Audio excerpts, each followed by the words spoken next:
எல்லோருக்கும் வணக்கம். திருப்பாவை 13வது பாசுரத்தின் விளக்கத்தை பார்ப்போம். திருப்பாவை 12வது பாசுரத்தில் மனதிற்கு இனியவரான பகவானை பாட தோழியை எழுப்பிய ஆண்டாள் இந்த 13வது பாசுரத்தில் தூக்கத்தை திருட்டோடு ஒப்பிட்டு தோழியை எழுப்புகிறாள். புள்ளின்வாய் கீண்டானை பொல்லா அரக்கனை. புள்ளின்வாய் என்றால் பறவையின் வாயை, கீண்டானை என்றால் கிழித்தவனை. கிருஷ்ண அவதாரத்தில் கொக்கின் வடிவில் வந்த பகாசுரன் என்ற அசுரனை கம்சன் அனுப்பி பகவான் கிருஷ்ணரை கொல்ல சொன்னான்.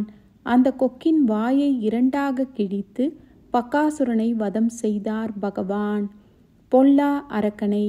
இங்கே எல்லா அரக்கர்களையும் எடுத்துக்கொள்ளலாம். பொல்லாத அரக்கனான கம்சனை கொன்றார் பகவான். எப்படி கொன்றார்? கிள்ளி களைந்தானை. அரக்கனின் தலையை கிள்ளுவது போல் சுலபமாக கம்சனை கொய்தார். கீர்த்திமை பாடி போய் பகவானின் வீர செயல்களை புகழ்ந்து கீர்த்தனைகளை பாடி பாவை நோன்பிற்கு போவோம் என்கிறாள் ஆண்டாள். பிள்ளைகள் எல்லாரும் பாவை கலம்புக்கார். பிள்ளைகள் என்றால் தன்னுடைய தோழிகளை சொல்கிறாள். நம்முடைய தோழிகள் எல்லாரும் சேர்ந்து கிளம்பிவிட்டார்கள். எங்கே போய்விட்டார்கள்? பாவை கலம்புக்கார். பாவை பிளஸ் களம் பிளஸ் புக்கார் என்று பிரிக்க வேண்டும். பாவை நோன்பு நடைபெறும் இடத்தை சொல்கிறாள். அந்த இடத்திற்கு நம் தோழிகள் அனைவரும் போய்விட்டார்கள் அல்லது புகுந்து விட்டார்கள்.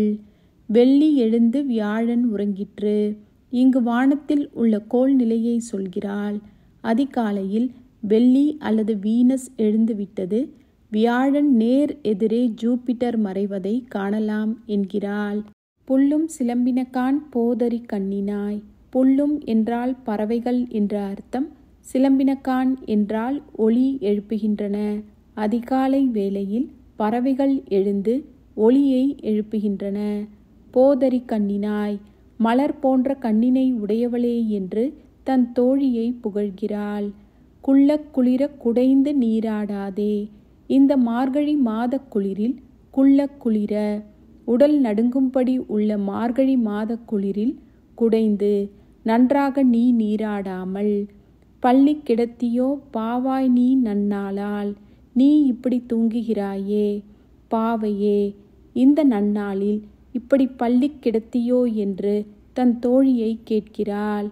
கள்ளம் தவிர்ந்து கலந்தேலோர் எம்பாவாய். தூங்குவதை திருட்டோடு ஒப்பிட்டு எங்களோடு கலந்துவிடு பாவையே என்று முடிக்கிறாள் ஆண்டாள். நாமும் திருப்பாவை பாசுரத்தை படித்து ஆண்டாள் சொன்னபடி பகவானை வேண்டி வணங்கி வந்தால் நிச்சயம் அவரின் அனுக்கிரகம் கிடைக்கும். அது மட்டும் இல்லாமல் நம்முடைய வாழ்வில் சுபிக்ஷமும், நம்முடைய வாழ்விற்கு பிறகு மோட்ச பதவியான வைகுண்ட பதவியும் கிடைக்கும். புள்ளின் வாய் கீண்டானை பொல்லா அரக்கனை.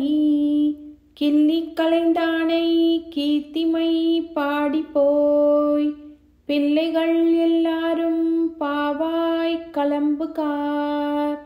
வெள்ளி எழுந்து வியாழம் உறங்கிற்று.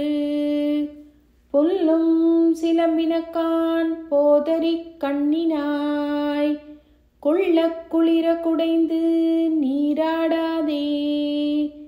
பள்ளி கிடத்தியோ பாவாய் நீ நன்னாளால்.